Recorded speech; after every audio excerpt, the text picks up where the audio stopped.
রাজ্যপালের বিরুদ্ধে শ্লীলতাহানির অভিযোগ তুলেছেন রাজভবনের এক মহিলা কর্মী। এ নিয়ে এবার তৃণমূলকে বিঁধলেন বর্ধমান দুর্গাপুর লোকসভা কেন্দ্রের বিজেপি প্রার্থী দিলীপ ঘোষ। নিউ টাউনে প্রাতঃভ্রমণে বেরিয়ে তার কটাক্ষ, তৃণমূল তৈরি করেছে এই ব্যাকগ্রাউন্ড, পুরো স্ক্রিপ্ট তৈরি ছিল তৃণমূলের অপকৃতির কথা বলাতেই এটা করা হয়েছে রাজ্যপালের সঙ্গে। তৃণমূল কংগ্রেস যে সমস্ত ব্যাকগ্রাউন্ড তৈরি করেছে তারাই লোকজন পাঠিয়েছে, সবাই জানে, আমরাও জানতাম। এই লোকেরা গেছে ওই জন্য, এদের অ্যাটিচিউড এরকম, পুরো স্ক্রিপ্ট তৈরি করা ছিল। আর তৃণমূলই চেঁচাচ্ছে, আবার কারো টেনশন নেই, কারণ সবাই জানে এর ভিতরে কী আছে। টিএমসি সরকারের যে অপকীর্তি তার বিরুদ্ধে বললে, ওনার বিরুদ্ধে এখনও তো কেস করতে পারেনি ওরা। কেসও করবে, তাকে কালো ঝান্ডা দেখিয়েছে, গো ব্যাক বলেছে, তাও আটকানো যায়নি। এখন এটাই শেষ অস্ত্র।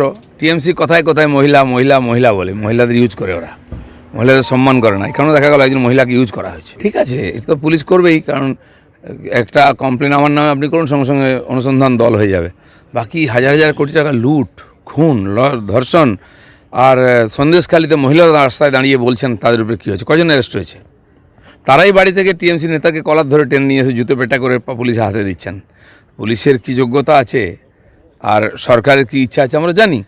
তো সমস্ত ভারতবর্ষের সম্মানীয় পদ, সম্মানীয় লোক, তাদের কী করে অপমান করতে হয় সেটা ওরা দেখিয়েছেন। রাষ্ট্রপতি, প্রধানমন্ত্রী, গৃহমন্ত্রী, নাড্ডাজি থেকে আরম্ভ করে রাজ্যপাল, এমনকি হাইকোর্টের বিচারপতি মহিলা, তার স্বামীকে পর্যন্ত ধরে নিয়ে আসে সিআইডি দিয়ে ডাকা হচ্ছে তার মুখ বন্ধ করার জন্য।